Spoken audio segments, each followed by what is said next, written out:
Welcome to the Hello Irlandia Weekly News. We bring you all the key news stories in and about Poland. There have been a number of particularly sad and indeed disturbing news stories in Poland over the past couple of weeks, which we'll catch up on today. One of the most emotive and controversial of these is the continuing fallout from the TVN 24 Czarno na Białym documentary film on paedophilia involving the Roman Catholic Church in Poland, entitled Franciszkańska 3, which alleged that Saint Pope John Paul II had failed to take effective action against 3 priests while he served as Archbishop of Kraków. The broadcast has provoked a furious reaction from the Polish Church and those who view it as a disgraceful attack on the memory of a national icon, using records from the then communist dictatorship. It has led to very sharp attacks on TVN, especially in programmes on public broadcaster TVP. Signs have appeared showing the TVN logo and the words in Polish Nie oglądam, I do not watch. Prawo I Sprawiedliwość moved quickly to be seen as staunch defenders of the late Polish pontiff, passing a resolution in the Sejm defending his good memory, with Lewica voting against, and the main opposition, Platforma Obywatelska party, choosing not to take part. Another church-related story this week is the finding of a fresh probe by prosecutors from the investigative arm of the Institute of National Remembrance, Instytut Pamięci Narodowej, that the prominent anti-communist priest, Father Franciszek Blachnicki, who died suddenly in Germany in 1987, was poisoned at the behest of the then communist regime. There has also been much sadness and indeed some recriminations following the revelation of the tragic death by suicide of the 15-year-old son of a Platforma Obywatelska Sejm member after his public identification as a sexual abuse victim. The main developments over the past week have included the Sejm passes a resolution to defend the good name of Saint Pope John Paul II amid a backlash against the Franciszkańska 3 program. An Instytut Pamięci Narodowej investigation concludes that the death of anti-communist priest Franciszek Blachnicki in 1987 was due to poisoning. There is sadness and recrimination over the death by suicide of a 15-year-old boy publicly revealed as a sex abuse victim. And the Polish embassy in Dublin highlights a forthcoming lecture entitled Who Really Broke Enigma? The broadcast on Monday of last week by private broadcaster TVN 24 of the programme Franciszkańska 3, which alleged that the late Polish pontiff, Saint Pope John Paul II, had failed to take appropriate action against 3 paedophile priests while he served as Archbishop of Kraków in the 1970s, has ignited a furious reaction in Poland, which still continues.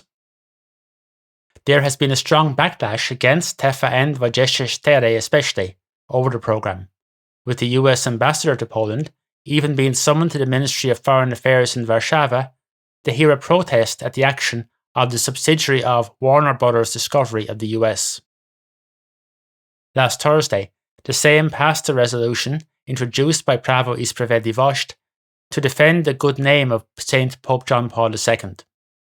The resolution condemned what it termed a disgraceful media smear campaign against Saint John Paul II, whom it termed the greatest Pole in history.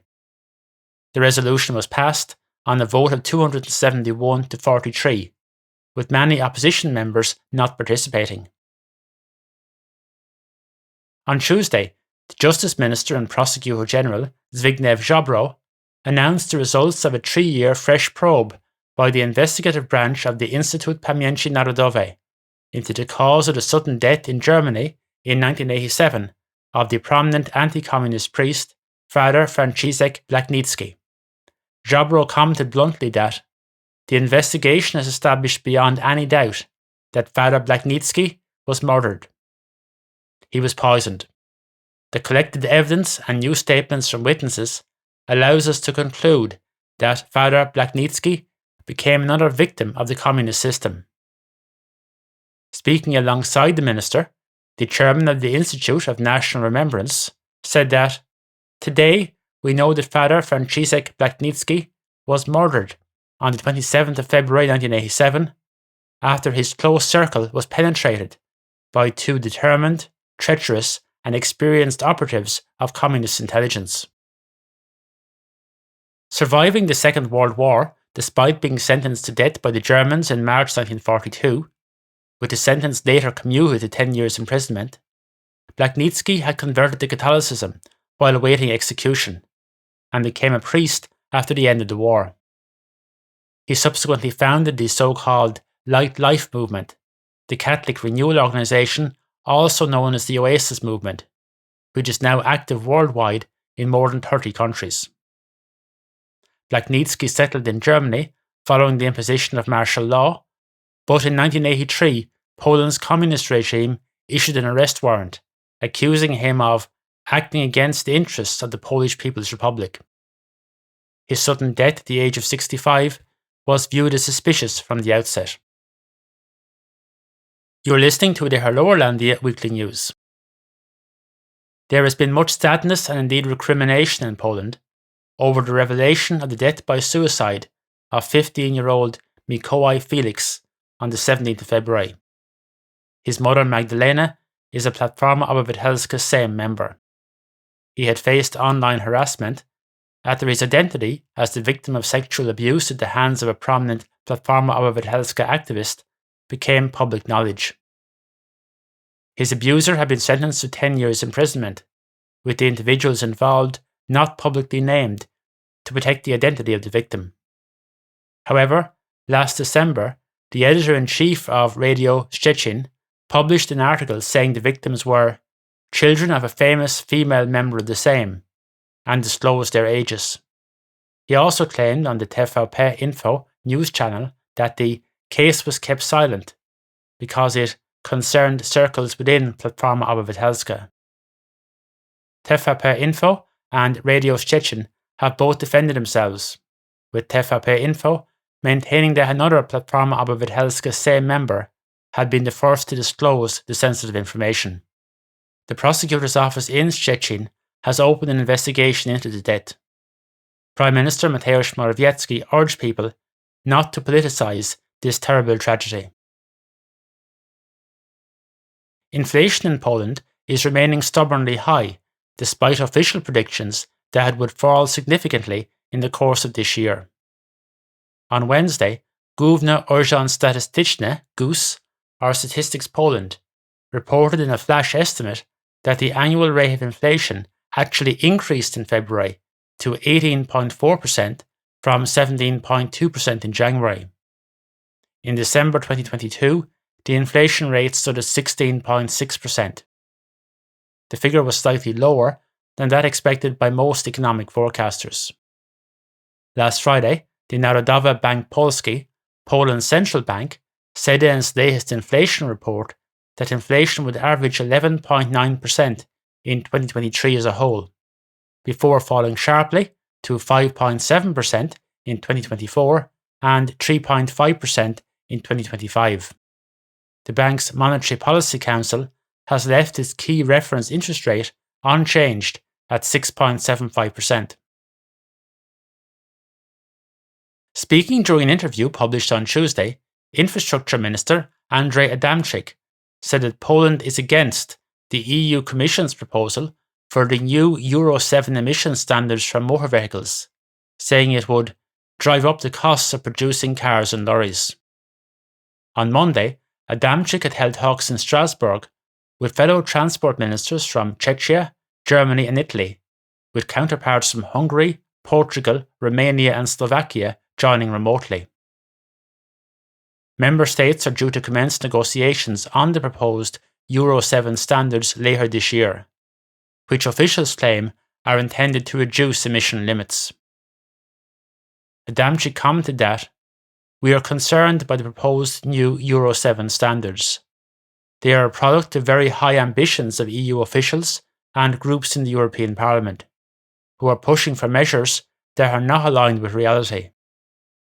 This has been confirmed at the meeting in Strasbourg. we will not approve the proposed Euro 7 standards. We expect the proposed measure to be brought into alignment with reality. The currently proposed deadlines are unworkable. He added that adoption of the Euro 7 standards as proposed would force manufacturers to satisfy new technological requirements, while simultaneously putting a brake on research into zero-emission vehicles, ZEVs. Turning to developments related to Poland and Ireland, the Polish Embassy in Dublin is highlighting an upcoming free public lecture in Trinity College Dublin, which is taking place in association with the Embassy. The lecture is entitled Who Really Broke Enigma, and will be presented by Sir Dermot Turing, who is a nephew of the famous Alan Turing and a distinguished writer. This lecture is the first in a series of annual Łukasiewicz lectures and will take place on Wednesday, 29th of March from 6:30 p.m. You can register to attend on Eventbrite. The Embassy commented that Sir Dermot will give a free public talk about his book, X, Y and Z, the real story of how Enigma was broken. Drawing on recently declassified archives, Sir Dermot Turing tells in full, for the first time in English, the real story of how Enigma was broken and celebrates the early work of Polish codebreakers, which led to the joint efforts of the French, British and Polish secret services, X, Y and Z, during the Second World War. They add that this is a story which is not often told. Poland, which after the Second World War was for so many years under communist rule, was almost absent from Western history books, and many of our achievements did not get the attention they deserved. It's time to bring this fascinating story to light. That's all from the Irlandia Weekly News for this week. Thank you for listening, and we look forward to bringing you more news and information next week.